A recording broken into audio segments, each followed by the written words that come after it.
Open BEd and special బీఎడ్కి సంబంధించిన counselling process ఏ విధంగా ఉంటుందో ఈ వీడియోలో డీటెయిల్గా ఎక్స్ప్లెయిన్ చేయడం జరుగుతుందండి.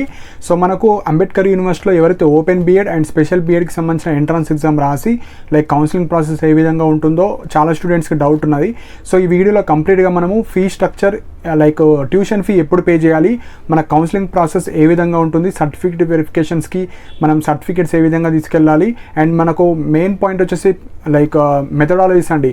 సో మెథడాలజీస్ ఏ విధంగా చూస్ చేసుకోవాలి, మనం స్టడీ సెంటర్స్ ఎలా ఆప్ట్ చేసుకోవాలి, ఇలాంటివి ఇంపార్టెంట్ పాయింట్స్ మాత్రమే ఈ వీడియోలో ఎక్స్ప్లెయిన్ చేయడం జరుగుతుంది. సో వీడియో ఎండ్ వరకు చూడండి, ఓన్లీ ఇంపార్టెంట్ పాయింట్స్ మాత్రమే ఎక్స్ప్లెయిన్ చేస్తాను. సో ఫస్ట్ ఎవరైతే ఈ ఎంట్రన్స్ ఎగ్జామ్ ఓపెన్ బీఎడ్ కావచ్చు, స్పెషల్ బీఎడ్ రాసిన వాళ్ళు మనకు ఒక 1 వీక్ కావచ్చు 10 డేస్లో మనకు రెస్పాన్స్ షీట్స్ మనకు వెబ్సైట్లో అప్డేట్ చేస్తారు. రెస్పాన్స్ షీట్స్ తర్వాత మీకు ర్యాంక్ కార్డ్స్ రిలీజ్ చేస్తారు. సో ర్యాంక్ కార్డ్స్ తర్వాతనే మీకు కౌన్సిలింగ్కి సంబంధించిన నోటిఫికేషన్ ఇస్తారు. ఎవరైతే క్వాలిఫై అయిన స్టూడెంట్స్ ఉన్నారో మీరు వెబ్ ఆప్షన్స్ పెట్టుకోండి అని మనకు నోటిఫికేషన్ వస్తుంది. సో అప్పుడు వచ్చిన తర్వాత ఎలాంటి ప్రాసెస్ ఉంటుందో ఇప్పుడు డీటెయిల్గా ఎక్స్ప్లెయిన్ చేస్తాను. సో ఫస్ట్ వచ్చేసి మనకు క్వాలిఫైడ్ స్టూడెంట్స్ ఎవరైతే మీకు మినిమం 35 మార్క్స్ వచ్చిన వాళ్ళు, ఎవరైతే ఓసీ కావచ్చు, బీసీ వాళ్ళు కావచ్చు, మినిమం 35 మార్క్స్ రావాలి. ఓపెన్ బీఎడ్ కావచ్చు, స్పెషల్ బీఎడ్ కావచ్చు. అండ్ ఎస్సీ ఎస్టీ వాళ్ళకు ఎలాంటి మినిమం కట్ ఆఫ్ ఉండదు. వాళ్ళు ఎగ్జామ్ అటెంప్ట్ ఇస్తే మీకు మంచి మార్క్స్ వస్తే మీరు కౌన్సిలింగ్లో పార్టిసిపేట్ చేయొచ్చు.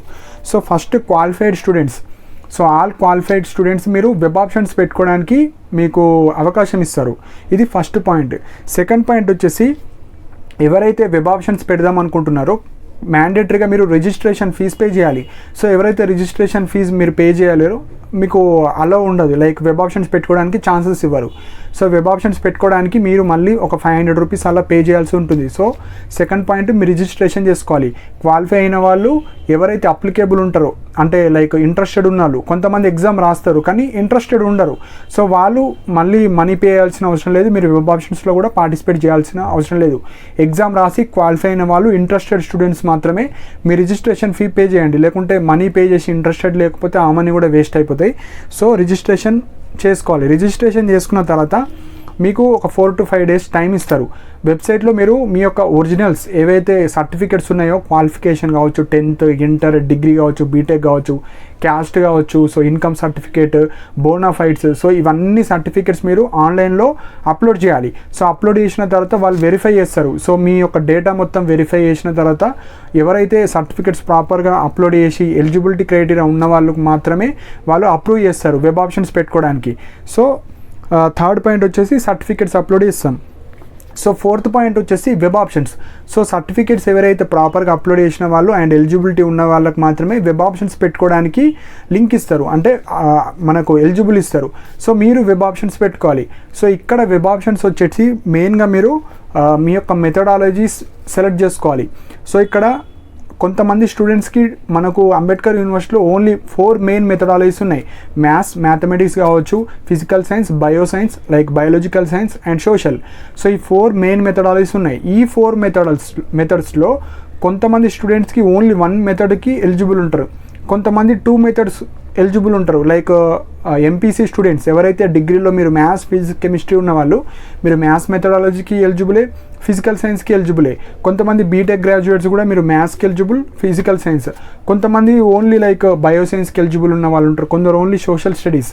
సో ఇక్కడ మీకు 2 ఎలిజిబుల్ ఉంటే, 2 ఇంట్రెస్ట్ ఉంటే ఫస్ట్ ప్రిఫరెన్స్ మీకు నచ్చిన మెథడాలజీ ఇవ్వాలి. సెకండ్ ప్రిఫరెన్స్ ఫస్ట్ మెథడాలజీకే. వెబ్ కౌన్సిలింగ్ ఎప్పుడైనా మనకు ఫస్ట్ మెథడాలజీకి సంబంధించిన వెబ్ ఆప్షన్సే ఇవ్వాలి. సెకండ్ మెథడాలజీ వచ్చేసి మనకు కాలేజ్లో అడ్మిషన్ వచ్చిన తర్వాత సెకండ్ మెథడాలజీ కావచ్చు. అండ్ ఎవరైతే ఈ స్పెషల్ బీఎడ్ ఉన్నారో మీలో ఒక స్పెషలైజేషన్ కూడా తీసుకోవాలి, ఇంటలెక్చువల్ డిసబిలిటీ, హియరింగ్. సో అవి కూడా మనం అడ్మిషన్ తర్వాత తీసుకోవాలి. కౌన్సిలింగ్ ప్రాసెస్లో ఫస్ట్ మెథడ్కి సంబంధించిన కౌన్సిలింగ్ మాత్రమే ఉంటుంది. సో వెబ్ ఆప్షన్స్ అనేవి మీకు నచ్చిన study centres. So study centres కూడా మీరు ప్రియారిటీ ఆర్డర్లో పెట్టుకోవాలి. కొన్ని స్టడీ సెంటర్స్ ఓన్లీ హైదరాబాద్లో ఉన్నాయి, కొన్ని వేరే వేరే జిల్లాలో ఉన్నాయి. సో మీ సూటబిలిటీ బట్టి మనకి ఎగ్జామ్స్ ఉన్నప్పుడు కావచ్చు, ప్రాక్టికల్స్ ఉన్నప్పుడు కావచ్చు, ఆ స్టడీ సెంటర్లోనే మీకు ఎగ్జామ్స్ ఉంటాయి. సో మీకు నచ్చిన స్టడీ సెంటర్, మీకు ప్రిఫరెన్స్ ఏవైతే ఎలిజిబుల్ ఉన్న మెథడాలజీస్, ఒక మెథడాలజీ ఎలిజిబుల్ ఉన్న వాళ్ళు ఒకటే పెట్టాలి, 2 ఎలిజిబుల్ ఉన్న వాళ్ళు 2 పెట్టాలి. నెక్స్ట్ వెబ్ ఆప్షన్స్ పెట్టేస్తారు. నెక్స్ట్ వచ్చేసి ఎవరైతే వెబ్ ఆప్షన్స్ పెట్టిన తర్వాత మీ యొక్క మెరిట్ ఆధారంగా అండ్ రిజర్వేషన్ ఆధారంగా అండ్ కొన్ని స్పెషల్ కేటగిరీ ఆధారంగా అండ్ కొంతమందికి ఏవైతే మనకు special reservations like diploma certificate ఉన్న వాళ్ళు అవన్నీ చూసిన తర్వాత వాళ్ళు సీట్ అలాట్మెంట్ ఇవ్వడం జరుగుతుంది. సో ఈ సీట్ అలాట్మెంట్ మీరు ఓపెన్ బీఎడ్ కావచ్చు, స్పెషల్ బీఎడ్ కావచ్చు, ఓన్లీ 500 సీట్స్ మాత్రమే ఉన్నాయి. సో అందులో కూడా మెథడాలజీ వైజ్ ఉంటాయి కాబట్టి సో వెబ్ ఆప్షన్స్ అనేవి ఏవైతే మీకు స్టడీ సెంటర్స్ అన్నీ పెట్టేసేయాలి. సో అన్నీ పెట్టేసేయాలి. మీకు 2 మెథడ్స్కి ఎలిజిబుల్ ఉంటే 2 మెథడ్స్ ఫస్ట్ ప్రిఫరెన్స్ మీకు నచ్చింది, సెకండ్ ప్రిఫరెన్స్ మీకు నచ్చిన మెథడాలజీ పెట్టేసేయాలి. ఒక మెథడాలజీ ఎలిజిబుల్ ఉన్న వాళ్ళు ఒకటే పెట్టేసేయాలి. సో మనకు సీట్ అలాట్మెంట్ వస్తుంది. అంటే మీకు ఏ మెథడ్లో వచ్చింది, ఏ స్టడీ సెంటర్లో వచ్చింది, అది మనకు seat allotment. So next point వచ్చేసి ఈ సీట్ అలాట్మెంట్ వచ్చిన వాళ్ళు మీకు ఇంట్రెస్ట్ ఉంటేనే ట్యూషన్ ఫీ పే చేయాలి. నెక్స్ట్ పాయింట్ ఏంది, ట్యూషన్ ఫీ. సో మ్యాండేటరీగా మనము 40,000 అనేది ఆన్లైన్లో పే చేయాలి. సో చాలా స్టూడెంట్స్ లైక్ ఇన్స్టాల్మెంట్లో పే చేయొచ్చా, లేదంటే అడ్మిషన్ ప్రాసెస్ తర్వాత నేను పే చేయొచ్చా, లేదంటే ఇప్పుడు మనీ లేవు నేను తర్వాత పే చేయొచ్చా అంటే అట్లా ఉండదండి. సో మీకు సీట్ అలాట్మెంట్ అయిన వాళ్ళు మీరు మ్యాండేటరీగా ట్యూషన్ ఫీ 40,000 పే చేయాలి. ఓపెన్ బీఎడ్ కావచ్చు, మీరు స్పెషల్ బీఎడ్ కావచ్చు, ఆన్లైన్లో 40,000 పే చేయాలి. అది కూడా మనకు ఒక 4 to 5 days టైం మాత్రమే ఇస్తారు, ఎక్కువ టైం ఇవ్వరు. సీట్ అలాట్మెంట్ అవ్వగానే 4 to 5 daysలో మీరు అమౌంట్ పే చేయాలి. సో ట్యూషన్ ఫీ అయితే ఆన్లైన్లో పే చేయాలి, మనకి ఇన్స్టాల్మెంట్స్ కావచ్చు అట్లా ఏముండవు. సో 7th పాయింట్ వచ్చేసి కాలేజ్ రిపోర్టింగ్. సో మెయిన్గా ఇప్పుడు ఓపెన్ బీఎడ్ కావచ్చు, స్పెషల్ బీఎడ్ కావచ్చు, మనకు డాక్టర్ బిఆర్ అంబేద్కర్ ఓపెన్ యూనివర్సిటీకే రావాలి with your original certificates and xerox. ఒక 2 or 3 sets of xerox sets కూడా మీరు తీసుకొని వెళ్ళాలి డాక్టర్ బిఆర్ అంబేద్కర్ ఓపెన్ యూనివర్సిటీకి. సో ఇక్కడ మెయిన్ పాయింట్ ఏంటంటే మీరు కొంతమంది రెగ్యులర్ కోర్స్ చేస్తూ ఇప్పుడు ఓపెన్లో చేద్దాం అనుకుంటున్నారు చూడండి, మీరు మీకు సీట్ అలాట్మెంట్ రాగానే మీరు ఎగ్జాంపుల్ కొందరు పీజీ స్టూడెంట్స్ ఉంటారు. పీజీ స్టూడెంట్స్ ఇప్పుడు మీరు ఓపెన్లో ఇప్పుడు స్పెషల్ బీఎడ్ చేద్దాం అనుకున్న వాళ్ళు ఆర్ లేదంటే వేరే కోర్సెస్ చేసేవాళ్ళు లైక్ ఎంబీఏ ఎంసీఏ కోర్సెస్ చేసేవాళ్ళు, లేదంటే డిఎడ్ ఫస్ట్ ఇయర్ సెకండ్ ఇయర్లో ఉండి ఇప్పుడు స్పెషల్ బీఎడ్ చేద్దాం అనుకున్న వాళ్ళు కావచ్చు, మీకు అలా ఉంటుంది. మీరు మీ ప్రిన్సిపల్ సార్ కావచ్చు, మీ కాలేజ్లో ఎవరైతే ఈ అడ్మిషన్ బ్లాక్ మీ సర్టిఫికేట్స్ ఎవరైతే తీసుకుంటారో వాళ్ళకి ఇంటిమేట్ చేయండి. సో మీరు ఇలా స్పెషల్ బీఎడ్ అప్లై చేసాము, సో సీట్ వచ్చింది, మాకు వెరిఫికేషన్ రోజు జస్ట్ ఒరిజినల్ సర్టిఫికేట్స్ వాళ్ళకి చూపించాలి, సో మాకు కావాలి అని మీరు రిక్వెస్ట్ చేయాలి. సో రిక్వెస్ట్ చేసి ఆ సర్టిఫికేట్స్ అన్నీ మీరు అంబేద్కర్ యూనివర్సిటీలో ఇవ్వాలి. ఇచ్చిన తర్వాత వాళ్ళు జిరాక్స్ తీసుకుంటారు, జస్ట్ మన ఒరిజినల్ సర్టిఫికేట్స్ ఓన్లీ వెరిఫై చేస్తారు, ఒరిజినల్స్ వాళ్ళు తీసుకోరు. అంబేద్కర్ యూనివర్సిటీ కావచ్చు, ఓపెన్ యూనివర్సిటీలో వాళ్ళు ఒరిజినల్స్ తీసుకోరు, జస్ట్ మన జిరాక్స్ సెట్స్ మాత్రమే తీసుకుంటారు. కానీ వెరిఫై చేసేటప్పుడు ఒరిజినల్స్ తీసుకెళ్ళాలి. సో ఈ సర్టిఫికేట్స్ గురించి నేను అప్కమింగ్ వీడియోస్లో ఏమేమి సర్టిఫికేట్స్ తీసుకెళ్ళాలి సో వాటి గురించి డీటెయిల్గా చెప్తాను. సో ఒరిజినల్స్ అయితే చెక్ చేస్తారు, చెక్ చేసిన తర్వాతనే మీ యొక్క అడ్మిషన్ అనేది ఫైనల్ చేస్తారు. మళ్ళీ అక్కడ సర్టిఫికేట్స్ మీకు ఎలిజిబిలిటీ కూడా వస్తారు. సో డిగ్రీ మార్క్స్ కావచ్చు, బీటెక్ మార్క్స్ కావచ్చు, సో అవన్నీ చూస్తారు కాబట్టి ఒరిజినల్స్ అన్నీ తీసుకెళ్ళాలి. వాటితో పాటు 2 sets ఆఫ్ జిరాక్స్ కూడా తీసుకెళ్ళాలి. సో అండ్ ఆన్లైన్లో మీరు పే చేసిన రిసిప్ట్ ఏదైతే 40,000 ఉందో అది కూడా మీరు తీసుకొని వెళ్ళాలి. సో నెక్స్ట్ పాయింట్ వచ్చేసి 8th point, provisional allotment order to student by university. So అన్నీ వెరిఫై చేసిన తర్వాత యూనివర్సిటీ వాళ్ళు మీకు ప్రొవిజనల్ అలాట్మెంట్ ఇస్తారు. సో మీ సర్టిఫికేట్స్ అన్నీ ప్రాపర్ ఉండి, మీ ఎలిజిబిలిటీ క్రైటీరియా అన్నీ ఉండి, మీరు ఫీ పే చేసి అన్నీ ప్రాపర్గా ఉంటే ప్రొవిజనల్ అలాట్మెంట్ ఫేజ్ 1కి. సో ఫేజ్ 1లో ఎంతమంది అడ్మిషన్ తీసుకున్నట్టు మీకు ప్రూఫ్ ఇవ్వడం జరుగుతుంది. సో అప్పుడు మీ అడ్మిషన్ అనేది ఫిక్స్ అయిపోతుంది, ఇక మళ్ళీ మీరు ఫేజ్ 2కి వెళ్ళాల్సిన అవసరం లేదు. సో ఇది ప్రొవిజనల్ అలాట్మెంట్ గురించి. సో ఇది మనకు కౌన్సిలింగ్ ప్రాసెస్ ఉంటుంది. సో ఇప్పుడు మెయిన్ పాయింట్ ఏంటంటే ఫేజ్ 1 ఉంటుంది, ఫేజ్ 2 కూడా ఉంటుంది.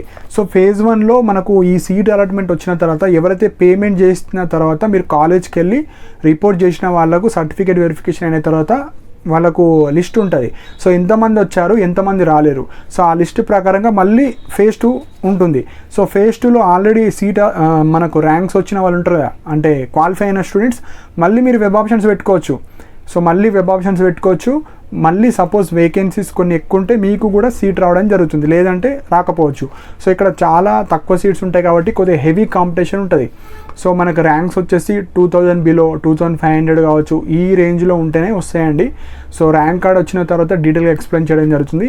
సో ఫేజ్ 1 ఉంటుంది, ఫేజ్ 2 కూడా ఉంటుంది. సపోజ్ ఫేజ్ 2లో కూడా కొన్ని రిమైనింగ్ ఉంటే స్పాట్ అడ్మిషన్స్ కూడా పెట్టే ఛాన్సెస్ ఉంటాయి. సో ఇవి మెయిన్గా మనకు ప్రీవియస్ ఇయర్స్ మనకు ఓపెన్ బీఎడ్ ఏ విధంగా అవుతుందో, ఓపెన్ బీఎడ్ కావచ్చు, స్పెషల్ బీఎడ్ కావచ్చు, సేమ్ కౌన్సిలింగ్ ప్రాసెస్ ఉంటుంది, ఒకటే దగ్గర అన్ని సేమ్ ప్రాసెస్ ఉంటాయి. సో నెక్స్ట్ 10th పాయింట్ వచ్చేసి మెథడాలజీస్. సో ఇక్కడ మనకు మెయిన్గా ఎవరైతే 2 మెథడాలజీస్కి ఎలిజిబుల్ ఉంటారో మీరు ఫస్ట్ ప్రిఫరెన్స్ మీకు నచ్చిన ఒకటే మెథడాలజీ వస్తే ఒకటి ఇవ్వండి, లేదు ఈ మెథడాలజీ రాకపోతే ఈ మెథడాలజీ అయినా నాకు వచ్చే ఛాన్స్ ఉంటే 2 పెట్టుకోండి. కొంతమంది ఒకటే మెథడాలజీస్ ఉంటారు. ఎగ్జాంపుల్ మనకు యాజ్ పర్ నోటిఫికేషన్ ఇక్కడ 4 main methodologies, only first methodology మనం వెబ్ ఆప్షన్స్ పెట్టేది. మీరు కాలేజీలో జాయిన్ అయిన తర్వాత సెకండ్ మెథడాలజీ అండ్ మనకు స్పెషల్ బీఎడ్ వాళ్ళు స్పెషల్ బీఎడ్కి సంబంధించింది మీకు నచ్చింది తీసుకోవచ్చు మీ మెరిట్ ఆధారంగా. అండ్ ఓపెన్ బీఎడ్ వాళ్ళు మీరు కూడా సేమ్ ఇప్పుడు వెబ్ ఆప్షన్స్లో ఓన్లీ ఫస్ట్ మెథడే మీరు చూస్ తీసుకునేది. మీకు ఏదైతే కౌన్సిలింగ్లో వస్తుందో అది ఫస్ట్ మెథడ్ అవుతుంది. సెకండ్ మీకు కాలేజీలో జాయిన్ అయిన తర్వాత మీకు నచ్చిన మెథడాలజీ తీసుకోవచ్చు. సో ఇక్కడ 4 మెథడ్స్ ఉన్నాయి. ఆ మెథడాలజీ కూడా సీట్స్ ఏ మెథడాలజీకి ఎక్కువ సీట్స్ ఉంటాయి ఇప్పుడు చెప్తాను. సో మ్యాథ్స్ మెథడ్కి మనకు 25% ఆఫ్ సీట్స్ ఉంటాయి, ఫిజికల్ సైన్స్కి 15%, సో బయాలజికల్ సైన్స్కి 25%, సోషల్ సైన్స్కి 35%. సో ఇక్కడ కొంతమంది 2 మెథడ్స్కి ఎలిజిబుల్ ఉంటారు, కొంతమంది 1 మెథడ్కి ఎలిజిబుల్ ఉంటారు. సో కొంతమంది లైక్ మ్యాథ్స్ ఇంట్రెస్టెడ్ ఉంటే మ్యాథ్స్ ఫస్ట్ ప్రిఫరెన్స్ పెట్టండి. సపోజ్ మ్యాథ్స్లో సీట్స్ అన్నీ ఫిల్ అయిపోయినాయి, మీకన్నా బెటర్ ర్యాంక్ వాళ్ళు ఉంటారు. సో అప్పుడు మీరు ఏం చేయండి, కొంతమంది ఫిజికల్ సైన్స్కి ఎలిజిబుల్ ఉంటారు, సెకండ్ ప్రిఫరెన్స్ ఫిజికల్ సైన్స్. మ్యాథ్స్లో రాకపోతే సీటు ఫిజికల్ సైన్స్లోనే వస్తుంది. కొంతమంది నాకు ఫిజికల్ సైన్స్ అవసరం లేదు నేను మ్యాథ్స్ తీసుకుంటా అంటే మ్యాథ్స్ ఒకటే పెట్టండి ఫస్ట్ ప్రిఫరెన్స్. సో కౌన్సిలింగ్ ప్రాసెస్లో మనము మెథడ్ని ఎంచుకోవాలి అండ్ స్టడీ సెంటర్స్. సో కొన్ని స్టడీ సెంటర్స్ లైక్ వేరే వేరే జిల్లాలు ఉంటాయి. సో మీకు సూటబుల్ అయ్యే జిల్లా ఫస్ట్ ప్రిఫరెన్స్ పెట్టండి. నెక్స్ట్ ఇంకొక ప్రిఫరెన్స్. సో వెబ్ ఆప్షన్స్లో మెథడాలజీ సెలెక్షన్ ఉంటుంది, స్టడీ సెంటర్ సెలెక్షన్ ఉంటుంది, ఇవి రెండే ఉంటాయి. జాయిన్ అయిన తర్వాత మీ యొక్క ఫైనల్ అడ్మిషన్ తర్వాతనే మీకు స్పెషల్ బీఎడ్ వాళ్ళకు సెకండ్ మెథడాలజీ, ఓపెన్ బీఎడ్ వాళ్ళకు సెకండ్ మెథడాలజీ అండ్ ఈ స్పెషల్ బీఎడ్కి ఒక స్పెషలైజేషన్ లైక్ ఇంటలెక్చువల్ డిసబిలిటీ కావచ్చు, విజువల్ కావచ్చు, హియరింగ్కి సంబంధించి మీకు నచ్చింది మీ మెరిట్ ఆధారంగా మీకు వెబ్ ఆప్షన్స్ మీకు నచ్చింది మీరు సెలెక్ట్ చేసుకొని ఆ కోర్స్ అనేది స్టార్ట్ అయిపోతుంది. సో ఈ విధంగా మనకు కౌన్సిలింగ్ ప్రాసెస్ ఉంటుందండి. సో ఎవరైతే లైక్ కొద్దిగా మంచి మార్క్స్ వచ్చిన వాళ్ళు పక్కా నాకు వస్తుంది సీట్ అనుకుంటున్న వాళ్ళు మీరు మనీ అయితే రెడీ చేసుకొని పెట్టుకోండి. వన్స్ సీట్ అలాట్మెంట్ అయిన తర్వాత మనీ కట్టిన వాళ్ళకి మాత్రమే మీకు కౌన్సిలింగ్లో అలో చేస్తారు. మీకు సీట్ వచ్చి కూడా మనీ పే చేయకపోతే ఆ సీట్ అనేది క్యాన్సిల్ అయిపోతుంది. అది సెకండ్ ఫేజ్లో బ్యాక్లాగ్ అవుతుంది. మళ్ళీ సెకండ్ ఫేజ్లో ఎవరైతే మీకన్నా కొద్దిగా బెటర్ ర్యాంక్ మీకన్నా కింద ర్యాంక్ ఉన్న వాళ్ళు ఉన్నారో వాళ్ళకి సీట్ ఇవ్వడం జరుగుతుంది. సో ఫేజ్ 1 ఉంటుంది, ఫేజ్ 2 కూడా ఉంటుంది. సీట్స్ ఎక్కువ ఉంటే మళ్ళీ స్పాట్ అడ్మిషన్స్ కావచ్చు, ఫేజ్ 3 కూడా ఉంటుంది. సో ఇవి మనకు కౌన్సిలింగ్లో ఏ విధంగా అయితే ప్రాసెస్ జరుగుతుందో డీటెయిల్గా ఎక్స్ప్లెయిన్ చేశాను. సో మీకు ఏమైనా డౌట్స్ ఉంటే కింద కమెంట్ సెక్షన్లో మెన్షన్ చేయండి. అండ్ నాతో పర్సనల్గా మాట్లాడాలనుకుంటే కాల్ మీ ఫర్ యాప్ ద్వారా కూడా మీరు కాల్ చేయొచ్చు. అండ్ మన టెలిగ్రామ్ ఛానల్ కూడా జాయిన్ అవ్వండి. ఈ రిజల్ట్స్ కావచ్చు, రెస్పాన్స్ షీట్స్ కావచ్చు, ఈ నోటిఫికేషన్స్ కావచ్చు, అప్డేట్స్ అన్ని మన టెలిగ్రామ్ ఛానల్లో పీడిఎఫ్స్ కావచ్చు లింక్స్ షేర్ చేయడం జరుగుతుంది. దానికి సంబంధించిన లింక్ కూడా కింద కమెంట్ సెక్షన్లో పిన్ చేసి పెట్టాను. అండ్ ఇలాంటి అప్డేట్స్ కోసం మన ఛానల్ని సబ్స్క్రైబ్ చేసుకోండి. And thank you for watching my video.